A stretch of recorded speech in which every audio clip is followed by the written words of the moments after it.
Alhamdulillah, Alhamdulillah alladzi allafa baina qulubina fa asbahna bi ni'matihi ikhwana.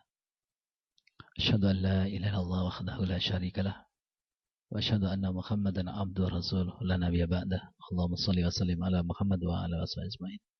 Ittaqullaha haqqa tuqatih wa la tamutunna illa wa antum muslimun. Wa fillah rahimakumullah. Alhamdulillah, hari ini kita memasuki hari ke-22. Semoga apa yang sudah kita lakukan selama bulan Ramadan ini dicatat oleh Allah sebagai bagian amal kita yang mendapat ridhonya, baik saumnya maupun sholat malamnya, ya, infak sodakohnya, dan semua aktivitas lainnya. Ada dua antara harap dan cemas ketika berakhirnya bulan Ramadan. Ada yang senang ketika berakhir Ramadan, itu secara manusiawi kita semua. Karena ketika mau selesai Ramadan, kita akan silaturahim. Utamanya dengan orang tua kita yang masih ada, kerabat kita, sanak famili kita. Ada yang kemarin ketika saya ngisi acara di fakultas mengatakan silaturahmi. Silaturahmi dengan silaturahim itu sesuatu yang amat jauh artinya, ya.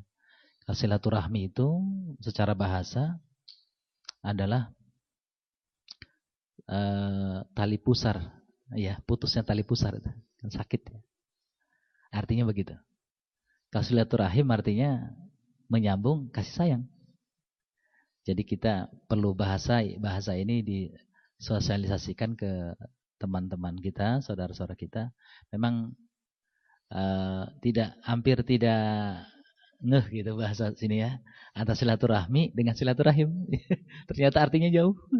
Kalau silaturahmi itu bertemu antara merasa saling sakit, rasa sakit gitu, ya. Jadi kalau silaturahim adalah bertemu karena kasih sayang, rindu, ada kerindu dengan saudara-saudaranya. Dan momentum Ramadan adalah momentum yang penuh suasana yang memang kondisi yang kondusif untuk kita saling berbagi, saling empati, ya, dan lain sebagainya. Termasuk pada pagi hari ini, ya, alhamdulillah, mungkin sudah 2 malam, wah, semua yang hadir ini sudah itikaf, ya. Subhanallah, bagian yang amat sangat dianjurkan oleh Rasulullah, bahkan sunnah muakkadah, ya. Dan salah satu bagian dari untaian kegiatan itikaf mungkin diantaranya kajian duha. Ya fillah rahmatullah. Mungkin sebenarnya apa yang diminta oleh panitia ini sudah kita jalani. Topiknya adalah manajemen sholat tahajud. Bagi kita bukan sesuatu yang baru, ya. Dan ana juga di sini bukan muajih, tapi kita sharing saja. Ya, mungkin pengalaman rohani yang sudah didapat, ya, oleh ikhwah semua. Bagaimana kenikmatan sholat malam, ya. Wafillah rahmatullah. Allah Subhanahu wa taala tadi disampaikan oleh qori kita bahwa dalam surat 17 kalau tidak salah ayat ke 78 Allah mengatakan aqimis sholata liduluki syamsi ila ghasaqil laili wa qur'anal fajr inna qur'anal fajri kana mashhuda wa minal laili fatahajjad bihi nafilatan lak asa ayyab asaka rabbuka maqama mahmuda. Kita sebelum bahas ini lihat sejarah. Sejarah para rasul dulu. Sebelum turunnya kewajiban sholat 5 waktu, ternyata sholat malam ini adalah kebiasaan mereka. Kebiasaan mereka. Salah satu perintah Allah bahkan yang diwajibkan kepada mereka. Dan ini sampai pada saat Rasulullah dengan para sahabat pernah melakukan itu. Kalau tidak salah dalam surat Al-Mudassir ya, itu ada perintah kum fa'andir dan seterusnya itu, bahwa disuruh sholat. Cuman dalam pelaksanaannya katanya ya, saya membayangkan betapa beratnya menurut saya orang-orang soleh itu, orang-orang dulu itu ya dalam melaksanakan tahajud. Kita tahu bengkak-bengkak kakinya kan ya. Rakaat pertama saja surat Al-Baqarah begitu ya. Banyak yang sakit. Begitu ya. Akhirnya sahabat diantaranya kalau tidak salah Umar Ibn Khattab mengatakan keluhannya itu kepada Rasulullah.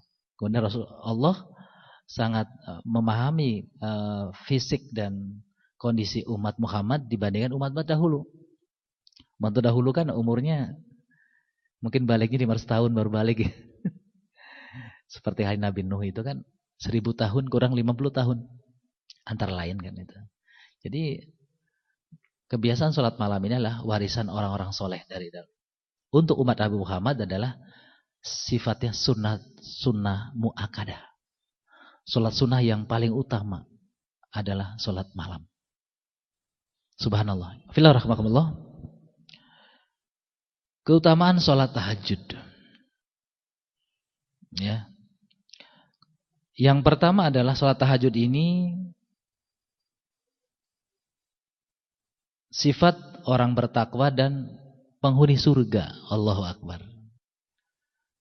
Dijelaskan di dalam surat Az-Zariyat ayat ke-15 sampai ke-18.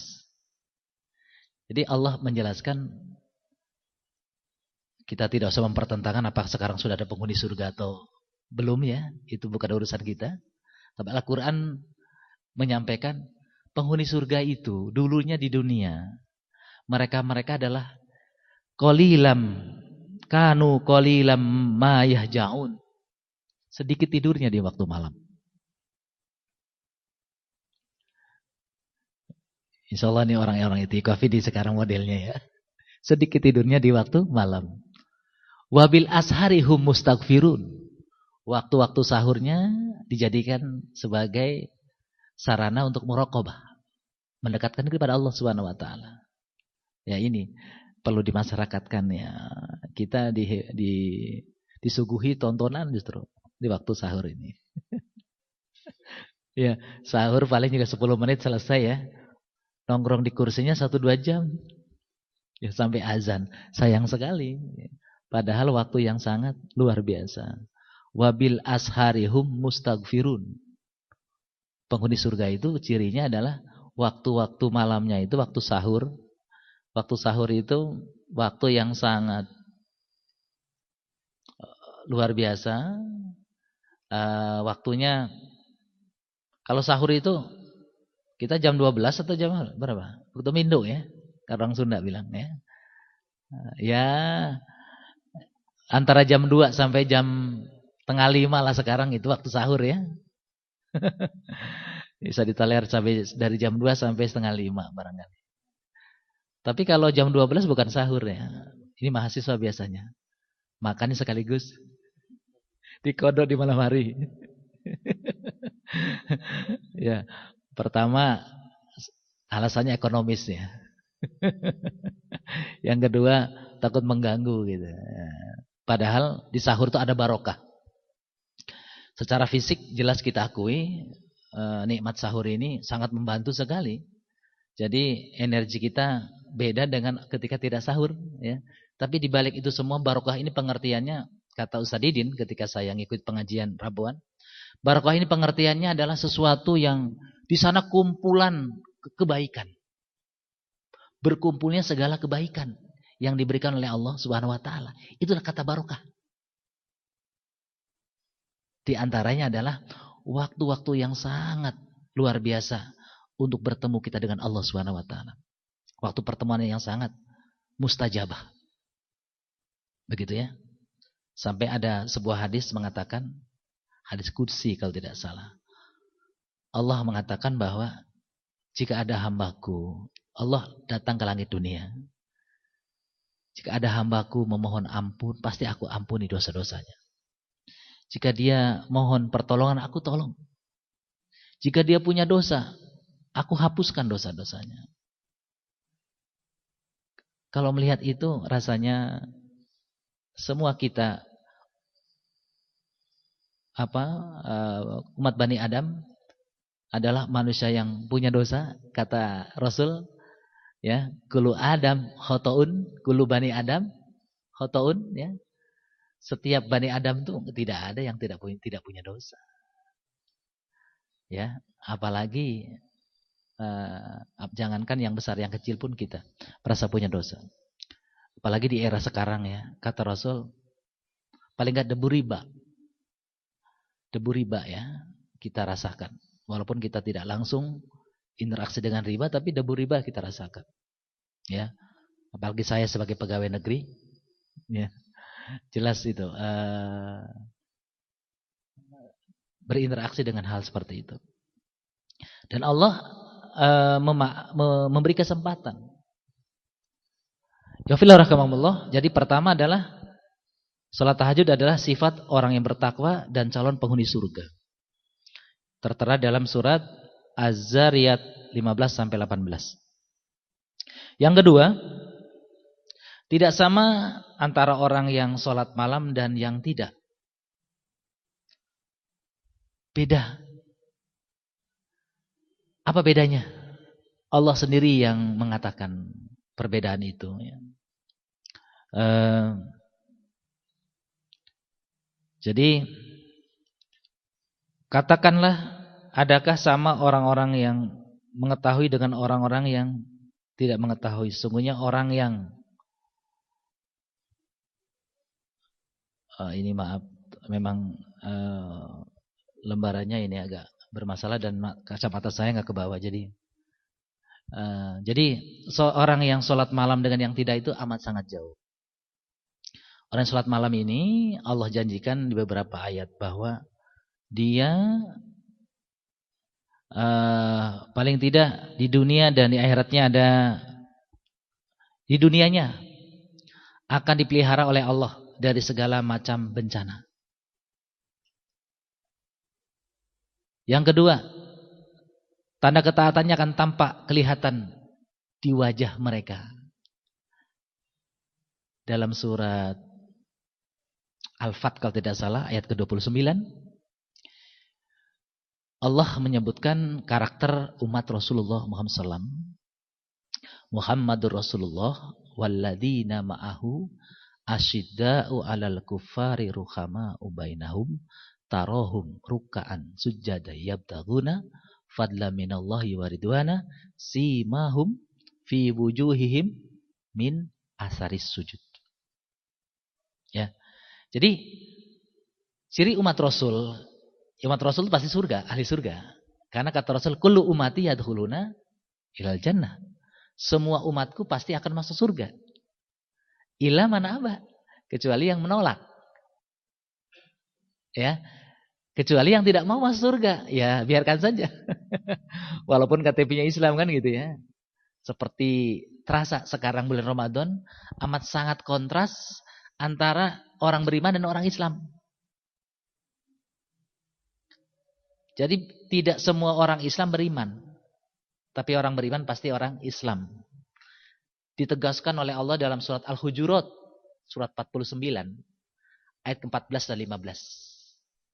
Mohon dibacakan. Silakan. Surat 49 ayat ke-14 dan 15. Begitu gamblang menjelaskan perbedaan antara Islam dengan iman.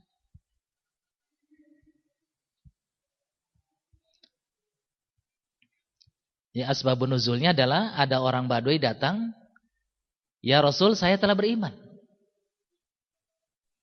Kata Allah, ya, silakan bacakan.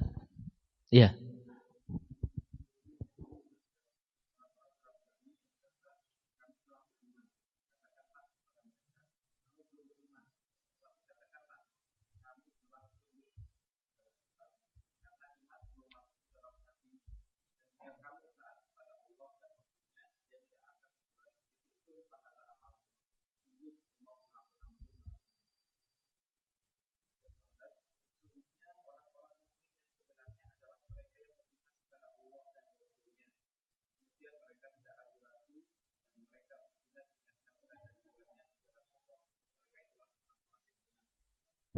Shadaqallahul adzim. Subhanallah ya. Jadi ayat ini menjelaskan bahwa kalau Islam itu sekedar pengakuan saja. Belum tunduk. Dalam pengertian belum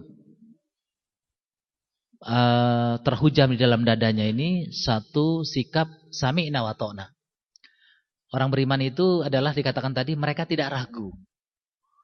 Apabila Allah dan Rasulnya sudah menyampaikan satu ajaran, menyampaikan kalamnya, maka ucapan orang beriman itu dalam surat An-Nur 51 antara lain itu sami'na wa ta'na. Dia rela mengorbankan harta, jiwa, bahkan raganya. Karena yakin. Yakin begitu. Dalam Ramadan ini para ulama kan mengklasifikasikan ibarat lomba. Insyaallah kita yang hadir ini adalah orang-orang yang masuk final, ya. Dan insyaallah menjadi pemenangnya. Tidak sedikit saudara-saudara kita yang ngaku Islam berguguran. Dan kita tidak boleh paksakan. Kita doakan saja semoga lambat atau cepat sebagaimana tingkatan orang Islam, ya. Dalam surat Al-Fatir kalau tidak salah. Jadi ada 3 tingkatan orang Islam itu. Pertama adalah sabiqul khairat.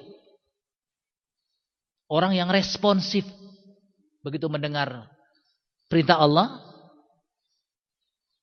Jika perintah itu ada perintah untuk taat, sami'na wa ta'na, siap menjalankan apapun resikonya. Karena pasti perintah itu akan mendatangkan kemaslahatan, kebaikan, ketenangan, kebahagiaan. Tetapi jika Allah mengatakan dilarang, melarang tanpa reserve juga, dia langsung mengatakan sami'na wa ta'na. Begitu. Jadi tingkatan orang Islam itu ternyata ada 3. Sabiqul khairat adalah orang yang responsif terhadap kebaikan tanpa ragu, tanpa berpikir untung rugi. Pasti ini benar adanya, pasti manfaatnya, pasti baiknya. Saya lupa itu Al-Fatir ayat berapa ya? Barangkali ada yang ingat. Jadi sabiqul khairat itu yang pertama, golongan yang luar biasa. Yang kedua adalah golongan middle, menengah. Golongan yang ya suka berbuat baik juga suka berbuat tidak baik. Disebut muktasid. Golongan yang ya masih sok lah ya. Kata anak muda sering menyebutnya STMJ. Sholat terus maksiat jalan. Tapi yang golongan ketiga itu lebih repot. Dolimu li nafsih. Tiada hari tanpa dosa. Gak enak. Ya. Nauzubillah min dzalik, kata Rasul ini, siapa orang yang bisa memanfaatkan bulan Ramadan? Allah memberinya dengan kasih sayang bulan Ramadan ini dengan segala keberkahannya, kasih kerahmanannya, ampunannya, bahkan dihapuskan dosa-dosanya dari mulai mukallaf sampai dia berumur sekarang. Dia tidak manfaatkan itu, maka dia tambah jauh dengan Allah Subhanahu wa taala. Karena ada 3 hadis, ada 1 hadis yang ketika bulan Ramadan orang ini tidak diampuni. Ketika bulan Ramadan tetap melakukan zina. Nauzubillah min dzalik. Ketika bulan Ramadan dia minuman-minuman keras yang mungkin mohon maaf ya. 1 ini yang paling mungkin di kalangan kita mungkin tidak ada, mudah-mudahan. Orang yang berdosa pada kedua orang tuanya. Ya. Makanya mungkin para ulama dari dulu kita ada tradisi pulang kampung, silaturahim, ya. Karena hakullah itu sangat mudah. Kita banyak minta ampun sama Allah, sangat mudah bagi Allah. Dengan catatan dia menyesal dari perbuatannya dan dia berjanji untuk tidak mengulangi lagi, begitu. Tapi dengan hakul Adam, dengan manusia, lebih-lebih dengan kedua orang tua kita. Kita ingat seorang sahabat Rasul yang begitu taat menjalankan agama, namanya Alqamah. Ya. Apa kurangnya Alqamah itu? Dia begitu taat dalam menjalankan semua perintah-perintah Allah. Tapi dia birrul walidaini kurang bagus. Sampai orang tuanya pun tidak mengakuinya. Kan begitu? Sakaratul mautnya demikian dikenal dengan sampai istilah itu sampai sekarang. Sedang koma. Al-komah ya. Jadi al-komah itu sampai jadi bahasa kita ya. Sedang komah dia gitu. Nah, ini mengingatkan kita bahwa nauzubillah min dzalik, ada di antara hamba Allah yang sedang berpuasa rajin melaksanakan puasa dengan baik, tapi kalau tidak baik dengan kedua orang tuanya, bahkan durhaka, tidak diampuni dan tidak diterima puasanya. Nauzubillah min dzalik. Wa fil rahmakumullah. Jadi yang kedua di dunianya demikian orang yang tahajud itu. Yang ketiga adalah ada tanda ketaatannya akan tampak dalam mukanya. Ini mohon maaf, bukan hitam mukanya karena sering tahajud ya. Boleh jadi kalau tempatnya tidak sejadahnya tidak empuk ya, bisa jadi karena keras gitu ya. Nauzubillah min dzalik, bukan karena jidatnya hitam. Jadi di sini ayat ini menjelaskan bahwa min asari sujud itu adalah orang yang sering melakukan sujud itu adalah berbeda dengan orang lain dalam stylenya, ya, lifestyle-nya berbeda, lifestyle-nya berbeda. Dia cara berpakaiannya, cara bergaulnya, cara makannya, cara mendapatkan hartanya, cara berkeluarganya, ya, kembali kepada aturan Allah Subhanahu Wa Taala. Ini yang maksudnya min asari sujud. Ada nampak bekas sujudnya. Nampak bekas sujudnya. Jadi bukan ukurannya jidatnya hitam. Nauzubillah min dzalik ya. Jidat hitam banyak, gampang ya Pak. Cari itu aja ketel yang mehong tuh. Gini karena bisa gitu kan ya. Tapi bukan itu. Di balik itu ada maksudnya orang yang sholat sering tahajud yang sujud itu adalah mereka-mereka yang berkasih sayang dengan manusia, kelihatan ruku dan sujud kebersamaannya, dan mereka tuh nampak dalam hidupan muamalahnya nampak. Ya, luar biasa. Bismillahirrahmanirrahim. Kemudian berikutnya adalah di dunianya juga akan dicintai para hamba Allah. Mengapa dicintai? Karena dia bersifat tadi ya, mengikuti sifat-sifat Allah, Rahman Rahim gitu kan, pemaaf, santun dan seterusnya.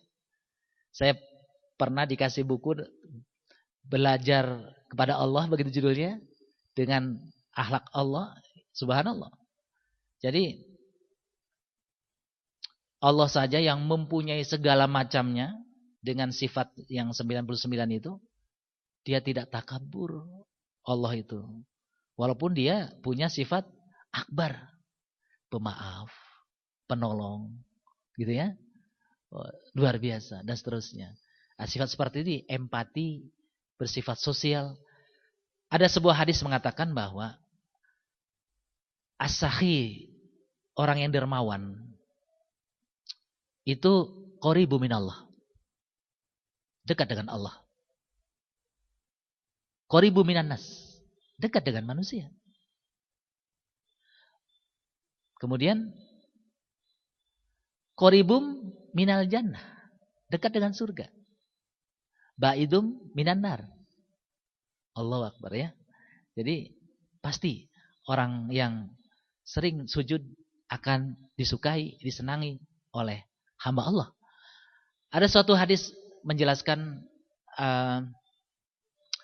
Allah mengumumkan, memanggil malaikat Jibril. Hai Jibril, saya telah mencintai si fulan ini. Umumkan ke langit dunia, ke semua masyarakat dunia, bahwa dia telah aku cintai. Subhanallah ya. Kalau sudah begitu, hidup ini tidak sulit. Ma'al usri yusro. Bersama yang sulit pasti ada kemudahan. Ya. Jadi bersama kesulitan ada kemudahan. Ma'al usri, inna ma'al usri yusro. Inna ma'al usri yusro. Tidak ada manusia itu yang selalu mudah. Tapi Allah akan memudahkan dari kesulitannya itu. Diberikan jalan keluar.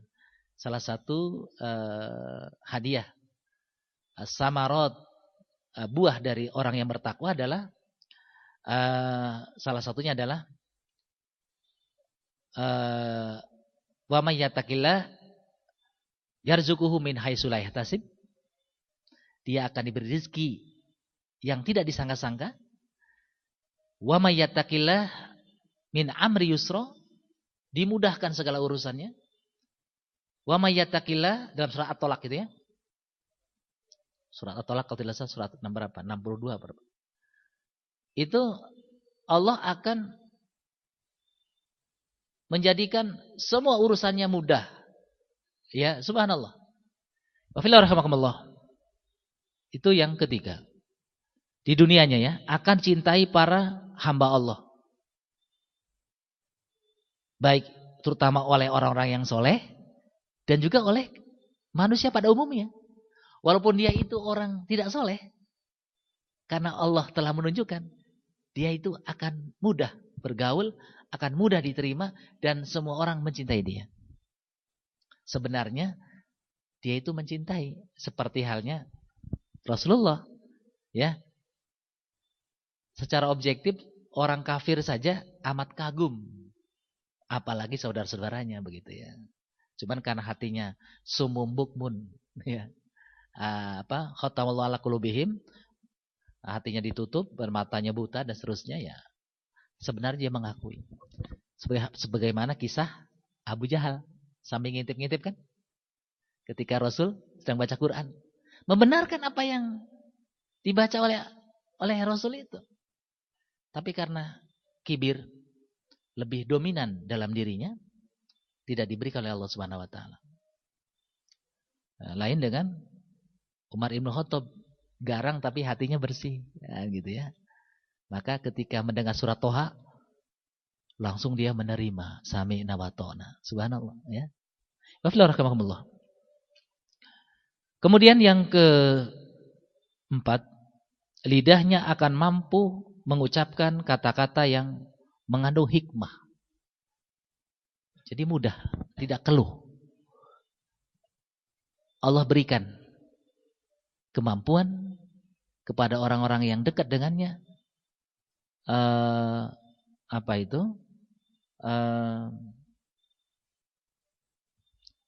pernyataan-pernyataan yang berhikmah, yang berbobot, yang dengannya orang mengakui kebenarannya.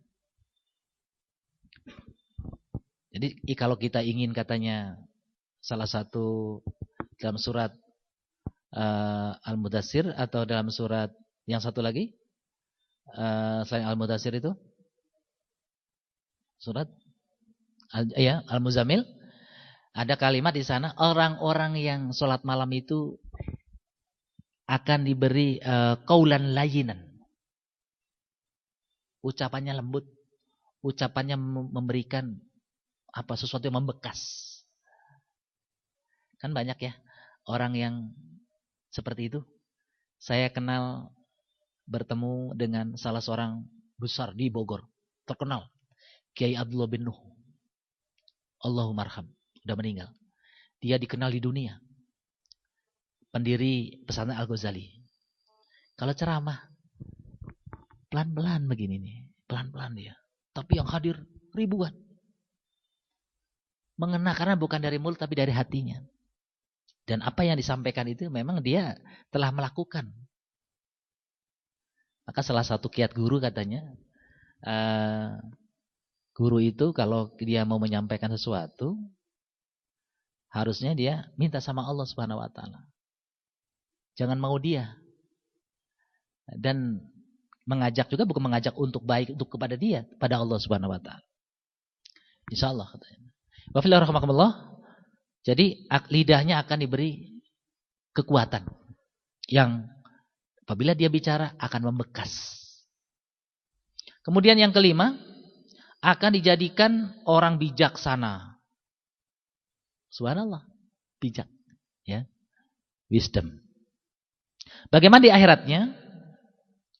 Wajah berseri-seri ketika bangkit dari kubur di hari pembalasan nanti.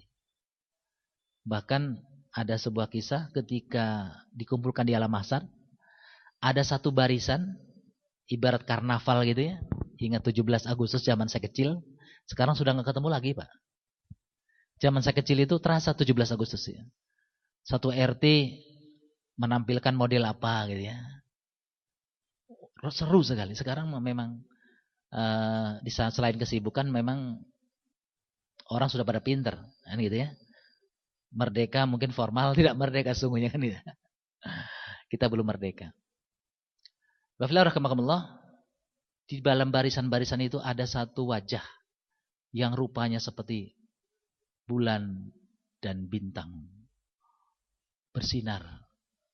Dalam sebuah kisah ketika Rasulullah SAW Isra Mi'raj itu, dia menjelaskan bahwa mereka adalah orang yang selalu ibadah pada Allah Subhanahu wa taala. Mudah-mudahan kita ada di barisan itu, ya. Di mana barisan-barisan lain dalam cerita hadis itu ada wajah-wajah yang seperti kal an'am, seperti binatang, ya. Bahkan mungkin lebih buruk dari binatang. Balhum adol. Ya. Subhanallah, nauzubillah min dzalik. Kemudian di akhirat juga dia akan mendapatkan keringanan ketika dihisab.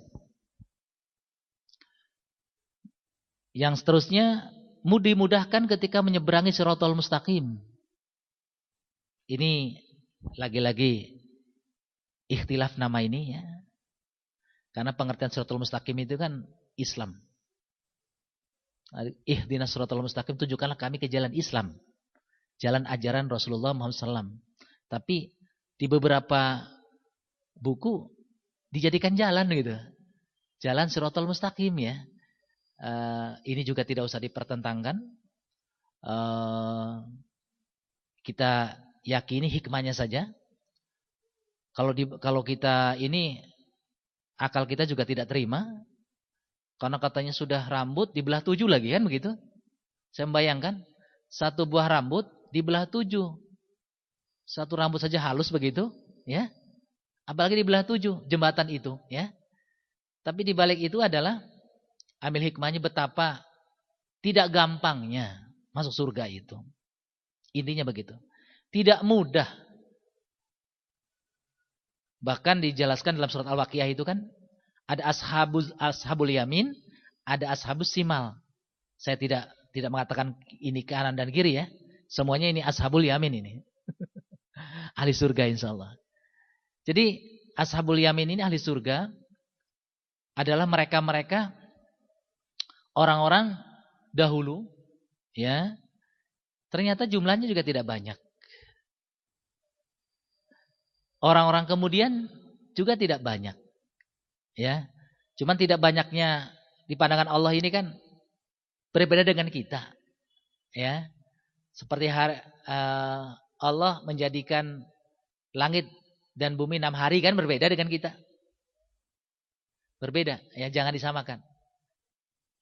Jadi beda kita pemahamannya dengan pemahaman Allah.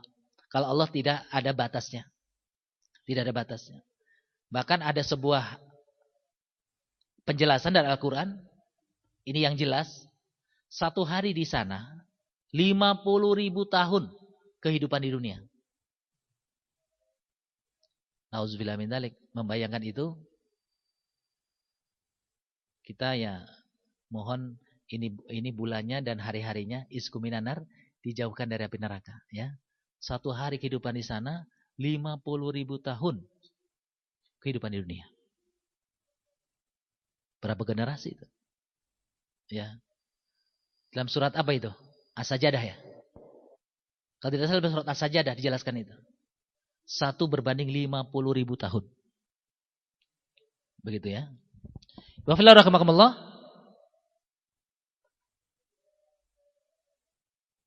Kemudian yang berikutnya di akhirat juga Catatan amal mereka diberikan dari kanan. Dalam surat Qaf, surat ke-50 itu, ayatnya kurang lebih sering saya sampaikan kepada mahasiswa dari mulai ayat 16 ya. 16 sampai ke 20-an itu. Jadi Allah itu amat sangat dekat, lebih dekat daripada urat leher kita. Sehingga jangankan yang sudah kita ucapkan dan kita perbuat, baru gerentes di hati saja Allah Maha tahu. Kalau tidak salah ayat 16-nya itu. Kemudian ayat berikutnya bahwa setiap tindakan manusia ada sensor di sana. Ada malaikat raqib dan atid. Setiap orang ada dibuat sensor. Ini juga kalau diakal-akal malaikat raqib atid banyak dong. Kalau setiap orang ada malaikat raqib dan atidnya. Tidak bisa dipakai akal kita. Karena apa? Lillahi ma fis samawati wal ard. Di genggaman Allah, langit dan bumi beserta isinya ini. Jadi kalau Allah tiba-tiba dalam 1 menit mematikan manusia ribuan bahkan jutaan di setiap negara, gampang saja. Bukan malaikat Israel datang 1 menit ini bukan begitu. Bagi Allah kun fayakun kan, gampang sekali. Di genggamannya, begitu ya. Kemudian ketika manusia dibukakan matanya, ya, setelah meninggal, mereka dibukakan, diperlihatkan dengan amal-amal perbuatannya. Setiap orang itu melihat amal perbuatannya. Sejak kapan? Sejak balik. Boleh manusia itu di dunia dengan segala kepintarannya mengelabui manusia. Inilah Allah dalam ajaran Islam, keadilan dalam Islam. Banyak orang yang salah jadi benar, yang benar jadi salah di dunia. Tapi ketika berhadapan dengan Allah, bahkan ada manusia disebutnya muflis, orang yang bangkrut. Siapa mereka yang muflis itu? Yang bangkrut itu? Mereka-mereka yang berurusan dengan banyak manusia. Ketika sedang dihisab oleh Allah, datang. Ya Allah, dulu dia punya salah dengan saya. Belum selesai urusannya. Kesalahannya sebutkan ini A. Maka diambil dari sholatnya. Untuk nebus. Dia pulang. Pergi, datang lagi ada orang lain. Ya Allah, saya juga dulu punya urusan dengan dia. Dia telah menyakiti saya. Dibayarkan dari zakatnya. Datang lagi orang lain. Dengan segala perbuatan salahnya lagi. Dia tidak mengakui kesalahannya dan belum minta maaf di dunia. Dibayarkan lagi dari saumnya. Pendeknya bangkrut, habis. Sholatnya, puasanya, zakatnya, infaknya, segala macam habis untuk bayar. Disebutnya golongan muflis. Golongan orang yang bangkrut. Setiap orang akan mendapatkan catatan. Orang yang rajin ibadah pada Allah, insya Allah dia akan mendapatkan catatan dari arah kanannya. Dan diterima oleh tangan kanannya. Tapi ada orang-orang yang selama di dunia dia menyia-nyiakan waktunya. Dia malu menunduk. Dengan wajah yang muram dan sedih. Dia mendapatkan buku catatannya dari arah kiri dan menerima dengan tangan kiri. Dijelaskan dengan tegas di dalam surat ini ya. Al-Wail ya. Surat Wailul lil Mutaffifin. Itu tegas. Golongan Ashabul Yamin dengan Ashabus Simal itu. Catatannya jelas di sana. Catatan orang baik disebutnya apa? Di situ. Coba dibuka. Surat Wailul lil Mutaffifin. Alladzina idaktalu ala nas yastawfun dan seterusnya itu. Jadi di sana ada 2 tipe manusia yang akan diberikan buku oleh Allah. Ada si jin buku apa? Buku orang-orang yang Orang durhaka bukunya namanya buku sijin. Kalau iliyin buku orang-orang yang soleh. Subhanallah. Mudah-mudahan kita mendapatkan buku iliyin, ya, kumpulan amal-amal kebaikan. Subhanallah, ya. Ternyata saling ledek itu di situ, ya. Saling meledek orang yang durhaka dengan saling kedip-kedip matanya gitu, ya. Orang-orang durhaka itu menyebut kita bodoh, menyebut orang-orang yang aneh begitu kan. Di dunia pun begitu. Ditegaskan dalam surah Al-Baqarah itu kan. Orang-orang munafik itu, mereka itu pura-pura ketika bertemu dengan orang baik, aku juga orang baik. Ketika mereka kembali kepada setan-setan mereka, sampai Allah menyebut setan, ya. Menyebutnya setan pada mereka. Mereka mengolok-olokkan, bahkan menyebutnya kita tuh bodoh. Mengapa kita bersama orang bodoh? Kan gitu. Kita pura-pura saja, ya. Jadi seperti nauzubillah min dzalik. Wa fillah rahimakumullah. Kemudian apalagi? Kalau terkait dengan jumlah dan sebagaimana yang lain coba sudah pada paham, ya. Silahkan di bulan Ramadan ini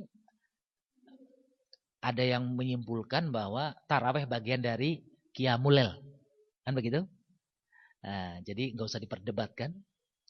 Silahkan mau yang 11, bahkan Rasul pernah 13, pernah sahabat pernah 23, bahkan ada 36, ya.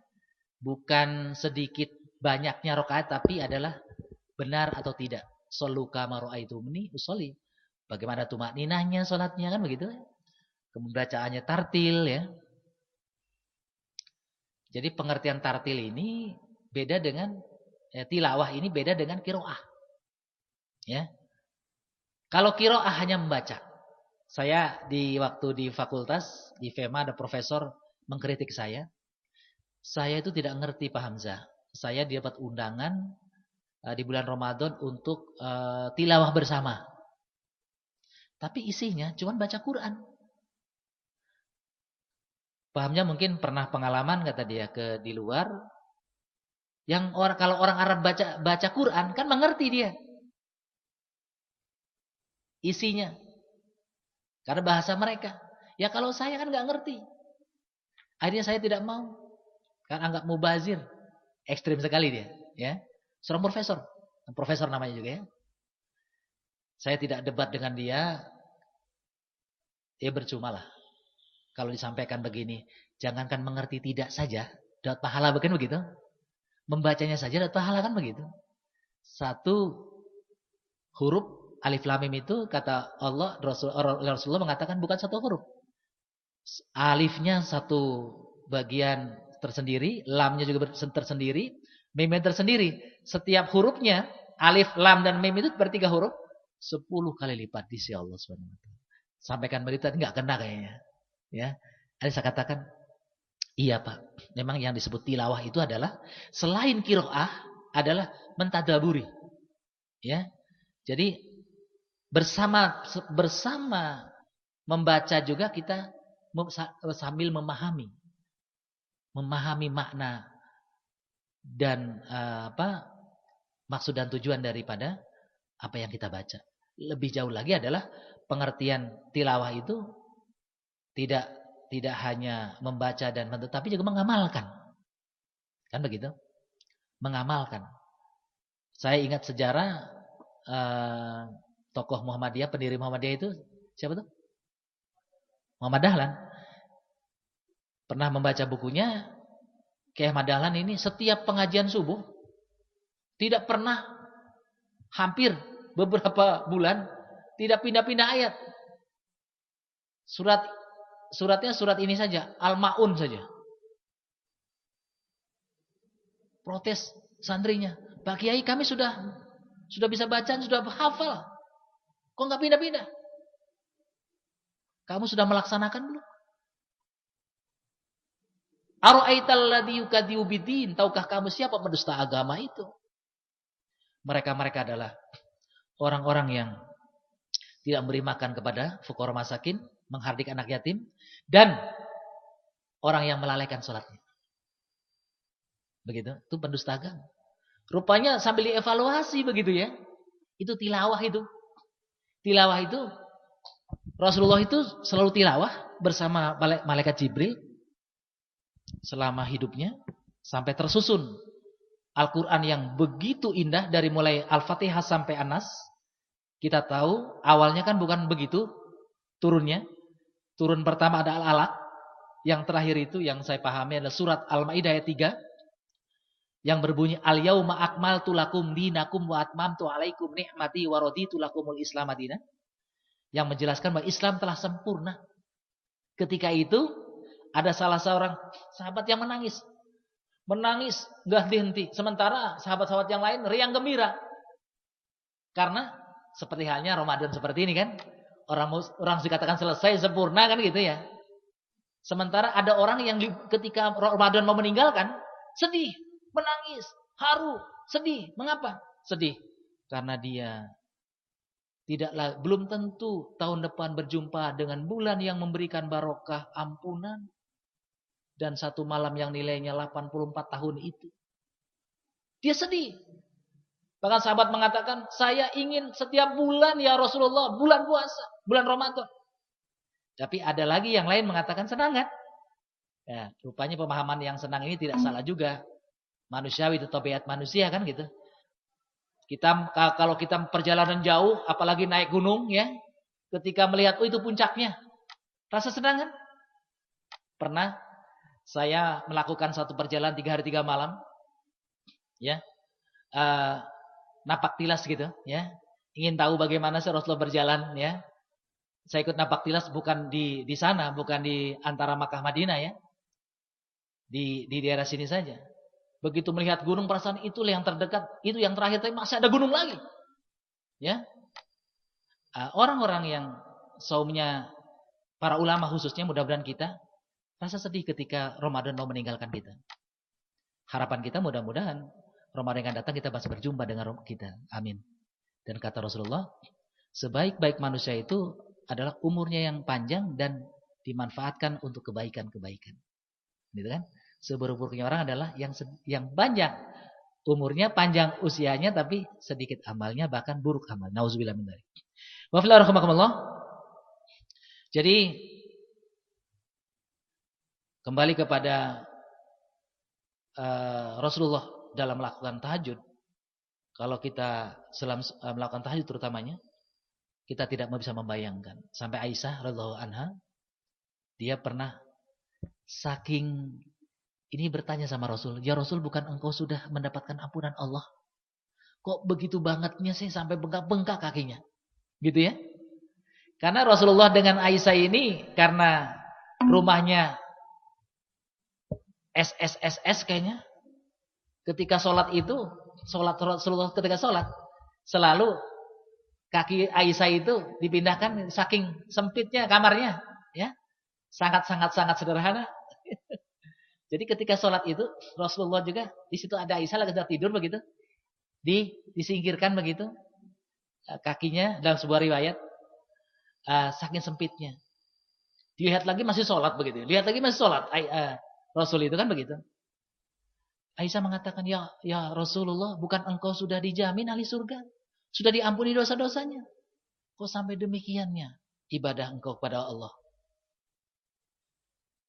Dalam sebuah hadis lagi mengatakan Rasulullah itu melakukan istighfar di luar Ramadan, apalagi di bulan Ramadan.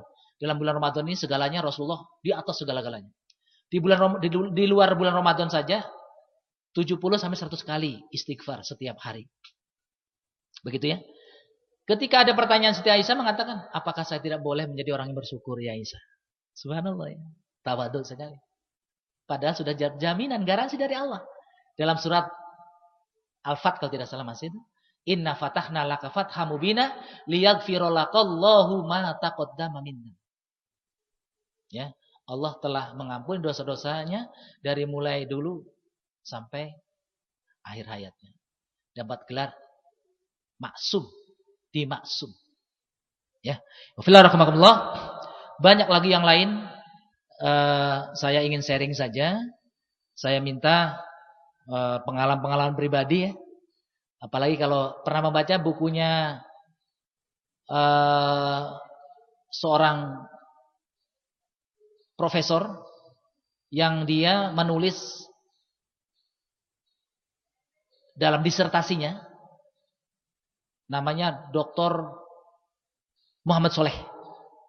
Pernah baca bukunya? Ya, silakan dicari buku itu. Dia meneliti orang-orang yang istiqomah melaksanakan sholat tahajud. Bestseller bukunya.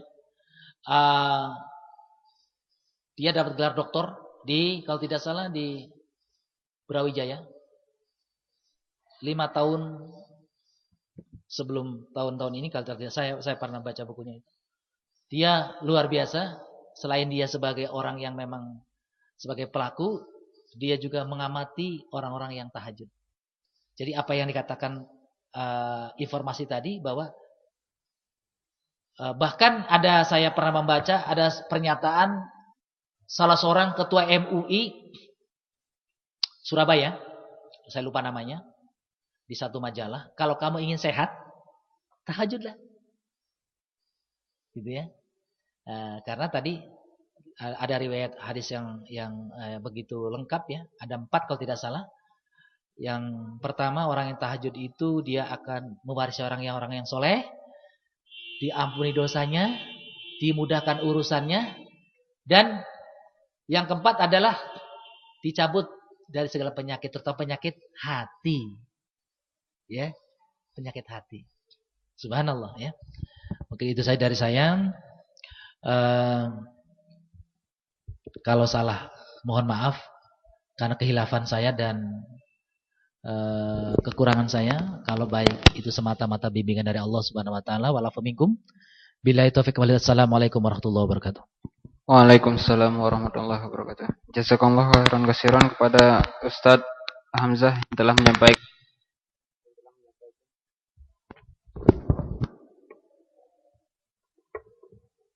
menyampaikan materi tentang manajemen salat tahajud. Mungkin bisa saya simpulkan, saya baca per poinnya. Salat tahajud merupakan salat para orang-orang soleh sebelum diturunnya salat 5 waktu. Kemudian yang pertama, sifat keutamaan salat tahajud yaitu sifat orang-orang bertakwa dan penghuni surga. Yang kedua, tidak samanya orang yang salat tahajud dengan yang tidak, karena salat tahajud adalah salat satu-satunya salat sunnah yang disebutkan dalam Al-Quran. Kemudian yang keutamaan yang lainnya akan dipelihara di dunia dan juga di akhirat. Yang kedua, akan tampak ketakwaan dari raut wajahnya. Kemudian yang ketiga, di dunia akan dicintai oleh hamba-hambanya. Yang keempat, Allah akan mempermudah lidahnya dalam mengungkapkan kata-kata yang penuh hikmah. Dan yang terakhir, catatan amalnya akan diberikan dengan tangan sebelah kanan. Mungkin itu diterima dengan tangan sebelah kanan ya. Mungkin akan dibuka sesi pertanyaan. Yang ingin bertanya dipersilakan.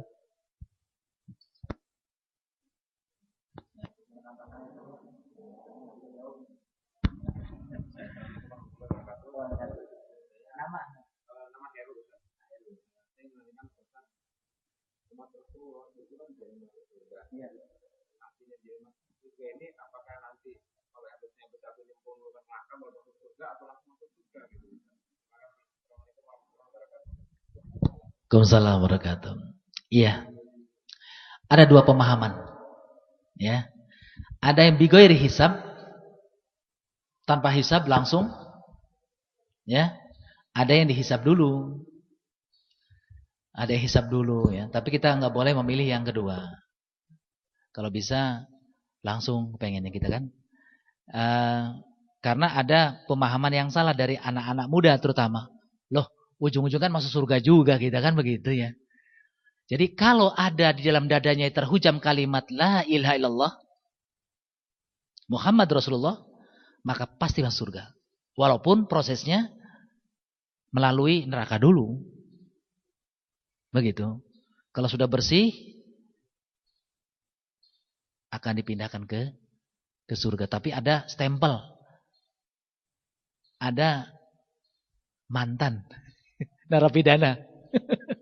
Ya. Eh, jadi seringkali ketika di kelas, nanti masuk surga juga ya Pak. Jangan senang dulu. 1 hari di sana 50.000 tahun. Dan ringannya neraka itu, informasi dari Rasulullah, tempat yang paling ringan dari makhluk Allah itu adalah tempatnya Abu Thalib. Nerakanya. Apabila kaki kirinya dimasukkan, auzubillah min dzalik, mendidih otaknya itu. Itu paling ringan, kata Rasulullah. Jangan senang, nanti masuk surga juga begitu ya. Sudah lama lagi. Paling ringan aja. Mengapa Abu Thalib paling ringan? Kalau secara fisik, Zohiriyah, percaya dan memperjuangkan Islam dengan sungguh-sungguh. Dan perjuangannya membela Islam luar biasa. Tapi karena lidahnya keluh. Tidak. Di akhir hayatnya tidak mengucapkan kalimat la ilaha illallah, tidak membenarkan. Dan oleh para ulama menjelaskan bahwa keberadaan Abu Thalib itu kasih sayangnya pada Muhammad bukan karena akidahnya, bukan karena keyakinan kebenaran kepada Islam, tapi karena keponakan pembelaannya itu. Begitu ya. Tapi Allah Maha Penyayang, itu masih diberi kesempatan. Gitu ya. Itu paling ringan. Tapi kalau Abu Thalib kayaknya sih, kalau saya melihat tetap abadan. Ya, selama-lamanya. Karena dia kuncinya tidak mengakui. Begitu ya. Tapi kalau umat Muhammad, sunakal-nakalnya. Kalau dia ada keyakinan bahwa Allah Tuhannya, Robnya, yang menciptakan, yang melindungi dan seterusnya. Ya, walaupun prosesnya tadi wajib masuk neraka dulu. Karena dosa-dosa dia. Keadilan Allah akan diberikan. Kan begitu? Dalam surat apa itu? Sekecil apapun perbuatan kita kan? Dalam surat ini. Afan, kalau bumi bergoncang, idza zulzilatil ardu zilzalaha wa akhrajatil ardu asqalaha, dan seterusnya. Terusnya bagaimana? Ya. Terus fama ya'mal misqala dzarratin khairan yarah wa may ya'mal misqala sarra yarah. Jadi Allah akan membalas seadil-adilnya. Begitu ya. Ya kalau sama saja semua yang jahat yang baik masuk surga semua langsung, ya adil Allah di mana kan begitu. Walaupun Allah sangat bisa. Sangat bisa. Dan akan menjadikan orang semua beriman juga sangat bisa kata Allah. Semuanya. Tapi kita akan dituntut perjuangannya. Dituntut betul tidak imannya. Orang beriman itu diuji. Dengan segala macam. Dalam surat Al-Ankabut ayat 1-3. Allah, coba dibuka ya. Surat Al-Ankabut surat ke-29 kalau tidak salah. Ayat 1-3. Allah itu tidak membiarkan kamu mengatakan beriman sebelum kami uji. Sehingga tahu kami, Allah Maha tahu. Tapi Allah ingin tahu pembuktiannya. Apakah dia benar imannya atau bohong? Begitu ya. Surah Al-Ankabut ayat 1-3. Begitu. Jadi pertanyaan Ustaz Heur tadi bahwa kullu umati yadkhuluna ilal jannah. Semua umatku pasti masuk surga. Illa man aba, kecuali yang menolak ajaranku. Jadi ada yang bighairi hisab. Orang-orang yang mati syahid itu tanpa hisab.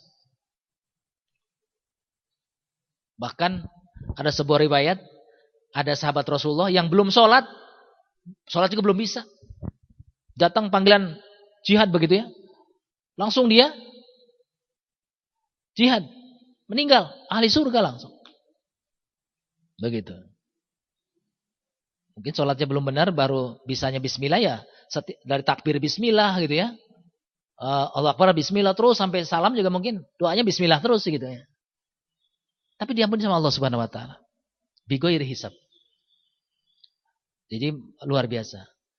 Tapi syahid juga tidak hanya orang yang berperang di jalan Allah dalam pengertian khusus kital, tapi juga orang yang thalibul ilmi, ya, orang yang mencari ilmu. Itu juga kalau niatnya mencari ilmu dalam rangka ingin mendekatkan diri kepada Allah dan mengamalkan ilmu Allah, sekaligus juga menebarkan ilmu-ilmu Allah, maka jika Allah menghendaki sedang thalib mencari ilmu, dipanggil sama Allah, ahli surga. Subhanallah ya. Wallahu a'lam bishawab. Ya, terima kasih. Terus ada lagi yang ingin bertanya? Silakan.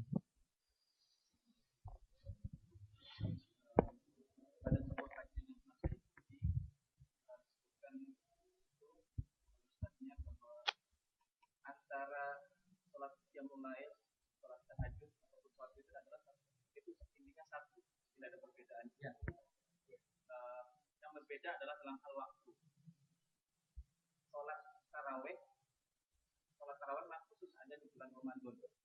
Sedangkan di bulan-bulan yang lain antara bisa disebut tarawih, tahajud qiyamul lail atau sholat witir juga. Hanya memang redaksi yang ada di dalam surat dalam Al-Quran itu ada yang mengatakan qiyamul lail, ada yang mengatakan tahajud.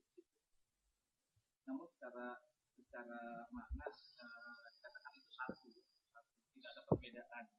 Dan mengenai jumlah rakaatnya memang saya kurang paham mana yang lebih sahih. Karena saat kita mendapatkan suatu ilmu yang baru yang hadis, misalkan hadis, dan itu hadis lebih sahih, maka kita ambillah yang lebih sahih. Dan mungkin yang sudah kita tahu sebelumnya ternyata itu tidak sahih, maka kita tinggalkan.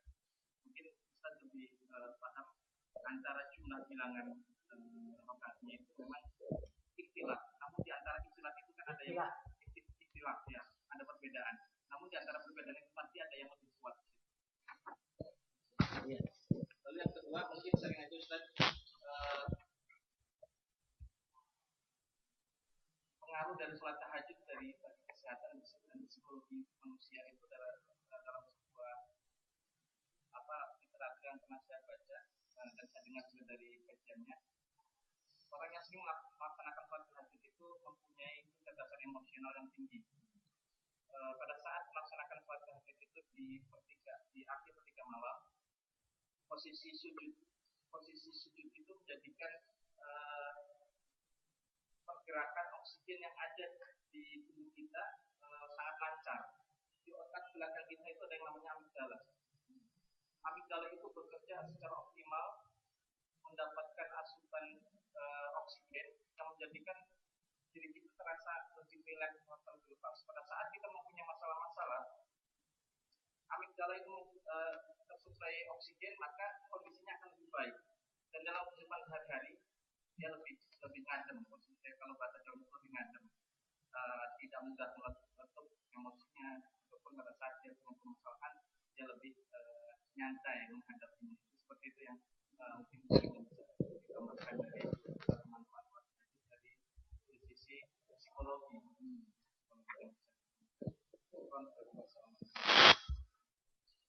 Maaf Pak, dengan Bapak siapa?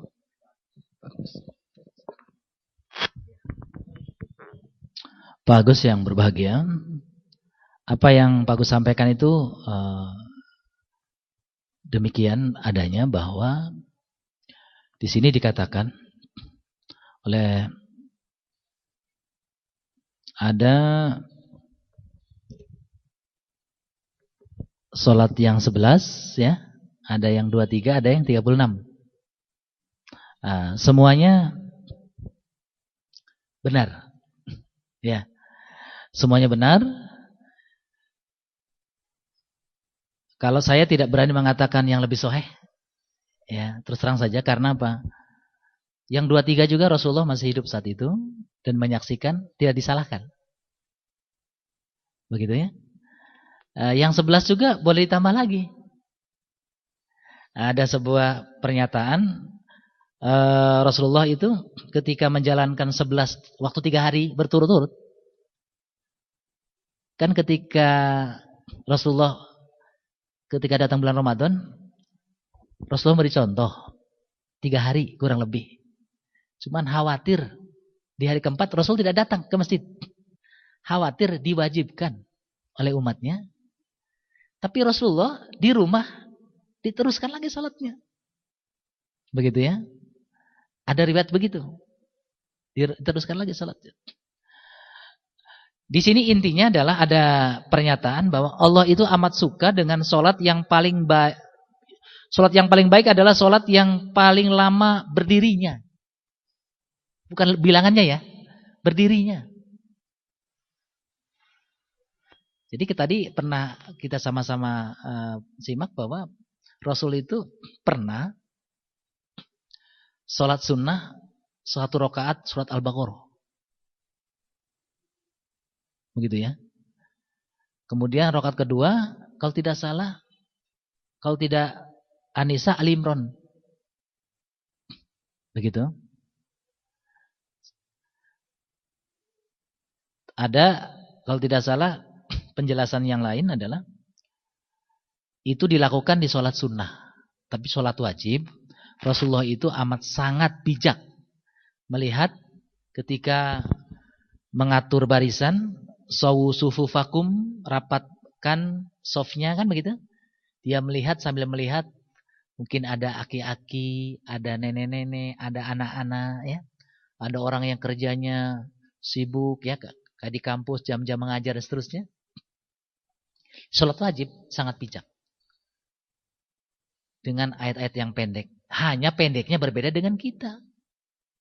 Rasulullah tuh kalau baca surat pendek, suratnya surat As-Saff misalkan, surat Al-Jumu'ah, surat Al-Fajr, surat Al-Munafikun mungkin gitu ya, surat Al-Mulk. Mohon maaf kalau kita surat Kulhu nyebutnya ya. Surat Al-Ikhlas ya. Surat Ina atau Ina itu pendeknya ya. Ya rahmatullah. Jadi begitu. Ya rahmatullah. Jadi filarahimakumullah. Jadi pendeknya Rasulullah itu seperti itu. Al-Jumu'ah, Al-Munafikun, Al-Mulk, As-Saff ya. As-Sajadah barangkali itu pendeknya. Ya. Di beberapa masjid bagusnya di sini dibiasakan. Nanti saya usul kepada Marbot, setiap Jumat subuh harusnya ada sholat subuh yang bacanya khusus surat As-Sajadah. Karena ada pernah saya menyaksikan teman saya di Ulil Albab dulu. Nah, ada santri di belakang. Jadi di Ulil Albab dulu kami tinggal dengan teman yang bertanya, Pak Hamzah kok sholat subuh 3 rakaat ya? Sholat subuh 3 rakaat, tadi 2 rakaat saya bilang. Tapi sujudnya tadi 3 kali. Sholat itu ciri rakaat apabila ada ruku. Jadi apabila seseorang mendapatkan ruku sempurna dengan imam, walaupun dia tidak membaca doa iftitah, tidak usah membaca Al-Fatihah, cukup takbir saja langsung ruku, sudah masuk rakaat. Misalkan dia tidak sengaja mentang-mentang marbot nih ngintip gitu ya. Wah, nanti bacaannya kalau sudah lakum dinukum waliyatin baru ikut takbir gitu kan ya. Yang betul salah. Ini kebetulan saja dari jauh dia bergegas, tidak juga lari, tidak boleh, tidak juga karena setiap langkah orang yang mau sholat itu kata Rasulullah, ketika melangkahkan kaki kanan akan diangkat derajatnya. Ketika melangkahkan kaki kiri akan dihapuskan dosa-dosanya. Begitu ya. Tapi juga jangan sampai kayak orang sakit begitu jalannya ya. Pelan-pelan begitu ya. Sehingga tertinggal berjamaahnya. Jadi terkait dengan pertanyaan tadi bahwa yang 11 itu jelas, itu hadisnya jelas dari Aisyah ya, kalau tidak salah. Rasulullah yang melakukan begitu ya. Kalau yang 2-3 dari Umar Ibn Khattab ya. Tetapi kita tahu Umar Ibn Khattab adalah salah satu 10 manusia yang diabadikan di alam Al-Quran, ahli surga. Surat At-Taubah. Ayat 110 kalau tidak salah, coba dilihat. Jadi di antara manusia yang diabadikan, as-sabiqunal awwalun, orang-orang yang pertama kali masuk Islam. Di surat At-Taubah itu 10 orang, di antaranya adalah Umar ibn Khattab. Bahkan kata Rasul, jika akan ada nabi setelah aku yang pantas itu Umar ibn Khattab. Tapi tidak ada lagi nabi. Khotaman nabiyyin. Penutup dari segala nabi itu aku. Gitu ya. Subhanallah. Jadi yang jelas perilaku sahabat adalah yang dijamin oleh Allah bahwa dia benar, bagus ya. Surat At-Taubah ayat 110. Kalau tidak salah ya. Gimana? Bukan ya? Surat apa ya? Jadi ada kata-kata bahwa Allah telah meridhoi mereka menjadi ahli surga. Mungkin Afan saya lupa ayatnya. Silakan saya dibaca. Diulang-ulang mumpung bulan Ramadan. Pasti ketemu itu. Jadi ayatnya ayat di At-Taubah, surat At-Taubah kalau tidak salah. Bahwa Allah sudah ridho kepada mereka, as-sabiqunal awwalun, orang-orang yang pertama kali masuk surga. Ayat 100. Jazakumullah. Di antaranya adalah Abu Bakar As-Siddiq, Umar, Utsman, Ali. Kemudian juga siapa orang yang paling kaya itu? Abdurrahman bin Auf ya. Walaupun Abdurrahman bin Auf itu katanya masuk surganya paling belakang. Ngesot. Segitu Abdullah bin Auf. Hartanya untuk perjuangan. Jadi belum meninggal, Rasul sudah ngomong duluan.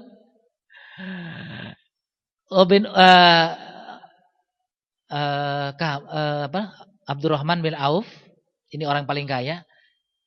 Nanti kamu masuk surganya paling belakang kata Rasul. Tambah gemar saja mengeluarkan hartanya, itu perjuangan. Subhanallah. Dia diberi khusus oleh Allah, memang diberi khusus seperti halnya bukan mukjizat tapi satu kemampuan oleh Allah. Kalau kemampuan bisnis khusus dimintakan oleh Rasulullah pada Allah kepada sahabatnya ini ya. Karena Rasul tahu bahwa dia beda dengan Qarun gitu ya. Qarun kan kekayaannya bukan menjadikan dia dekat dengan Allah. Bahkan jauh dengan Allah kan, sehingga diajab kan. Masuk bumi, termasuk orangnya kan, tidak hanya hartanya, orangnya masuk bumi ya, telan. Sehingga kalau ada orang sekarang sering dapat cerita saya di kampung saya, menemu emas lagi nyangkul gitu ya. Dapat harta karun katanya gitu kan. Di Qarun dulu hartanya ditenggelamkan ke tanah, ditelan. Lain dengan Abdurrahman bin Auf, hartanya itu untuk perjuangan. Untuk menolong saudara-saudara yang beriman. Jadi ya fillah dalam At-Taubah ayat 100 itu adalah mereka-mereka yang 10 orang adalah mereka-mereka orang yang pertama kali dimasukkan ke surga oleh Allah Subhanahu wa taala. Allahu Akbar. Ketika mereka masuk Islam dalam keadaan susah, sulit, dibenci banyak orang, mereka justru memperjuangkan. Kalau kita masuk Islam sekarang kan mohon maaf ya. Karena memang sudah nyaman, tenang gitu ya. Sekalipun juga kita dapat hadiah dari Rasulullah. Ada sebuah informasi yang sangat menggembirakan ketika Rasul bertanya, kalau tidak salah, kalau salah tolong diingatkan. Siapakah orang yang paling hebat? Kata Rasulullah. Ya, kami. Gitu kan? Ya kamu hebat wajar saja karena kamu kan setiap hari ketemu saya. Kalau salah saya ingatkan. Terus siapa ya Rasulullah? Malaikat. Malaikat wajar hebat. Karena tidak dikasih nafsu. Kerjanya taat. Terus siapa? Engkau ya Rasul? Ya saya jangan dibicarakan lagi.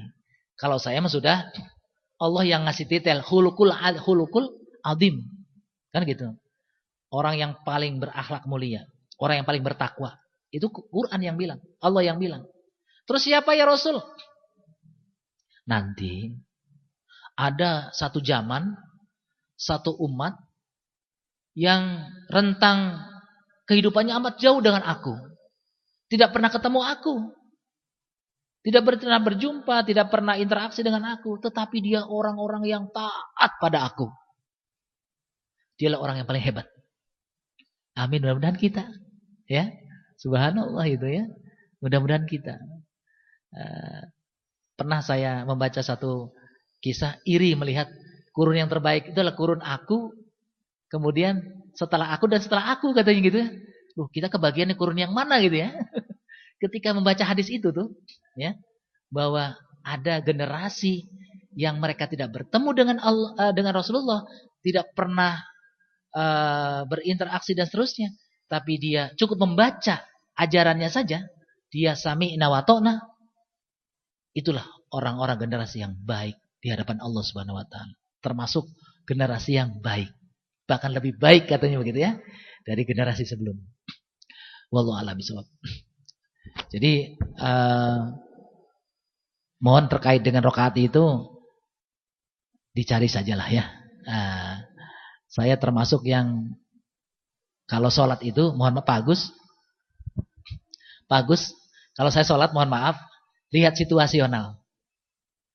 Kalau di kelompok yang sebelah saya ikut, kalau saya datang di kelompok 2-3 saya ikut, gitu ya. Selama tumaknina benar. Saya hidup di kampung di Bogor ini setelah 10 tahun menikmati, baru terjadi 23 rakaat dengan tumakninah. Dan tidak lagi yang 2-3 ini mencertai yang 8-11 rakaat. Mangga silakan. Saya kalau lagi capek 8 keluar. Kalau nggak capek yang 2-3 ikut. Gitu ya. Saya termasuk golongan yang tidak, karena Hamka mengajarkan begitu.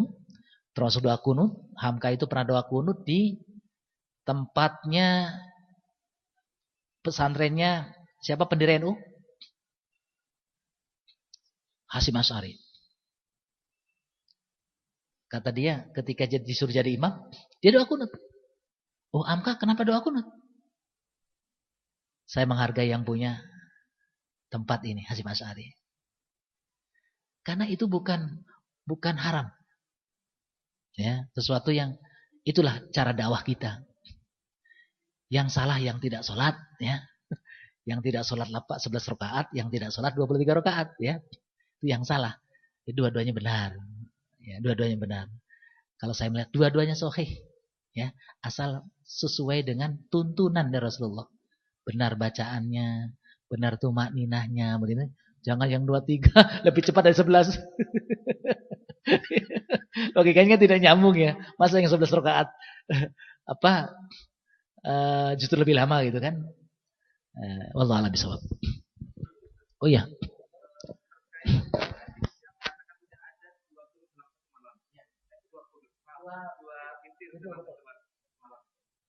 Prakteknya seperti apa ya? Misalkan kita mengambil sholat tarawih itu yang 11 rakaat, lalu kita meyakini bahwa tarawih dengan sholat yang lain itu sama, hanya bahasanya yang berbeda itu. Apakah cukup dengan melaksanakan sholat tarawih berbarengan dengan imam sampai selesai, kita mendapatkan keutamaan sholat semalam suntuk, ataukah kita perlu menambahkan lagi setelah sholat tarawih berjamaah dengan imam sampai selesai witir, kita bangun di akhir malam dan kita sholat tambahan yang mulai lagi, karena dan seperti ini saya belum bisa memahami dengan gamblang. Betul. Intinya tidak ada witir 2 kali satu malam. Pernah dicontohkan oleh Abu Bakar As-Siddiq dengan Umar Ibn Khattab. Abu Bakar As-Siddiq ini orang yang masuk Islamnya pun lebih tua dibandingkan Umar. Itu, Ibn Khattab.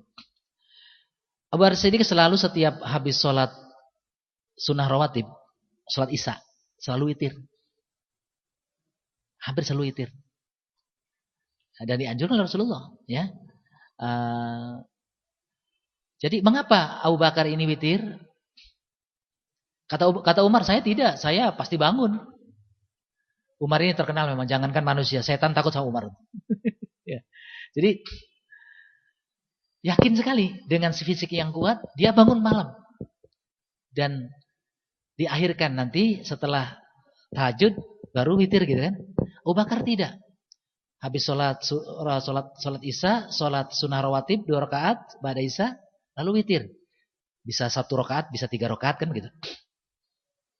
Bisa 2+1 ya, dibenarkan. Ada hadisnya. Kemudian, apakah Abu Bakar tidak tahajud? Rasulullah itu hampir setiap mendatangi para sahabatnya. Di sepertiga malam selalu sedang takbir, sedang ruku dan sujud. Cuman Abu Bakar tidak witir lagi. Karena sudah melaksanakan witir. Begitu ya. Begitupun kita. Kalau sudah witir di sholat tarawih, kalau ingin nambah sholat tanpa witir lagi. Begitu ya. Kalau belum, saya seringnya ketika witir saya bolos. Saya izin, saya nanti malam. Begitu ya. Walaupun saya jadi imam. Insya Allah karena katanya keyakinan orang mukmin itu diamin sama Allah. Ya. Perasaan orang mukmin kan begitu katanya. Perasaan Allah kan begitu kan gitu. Yakin. Paling tidak sudah dicatat sama Allah kan, dicatat sama malaikat akan sholat witir gitu. Kalau sampai kita tidak witir, dikodok. Ada hadisnya. Saking kuatnya itu. Suruh mengkodok. Termasuk tahajud. Kalau lah kita, saking hebatnya sholat tahajud itu boleh dikodok. Di pagi hari. Teknisnya boleh disatukan dengan duha dan seterusnya. Ya. Silakan baca banyak hadis-hadis yang berkenan dengan tahajud. Ya. Terima kasih.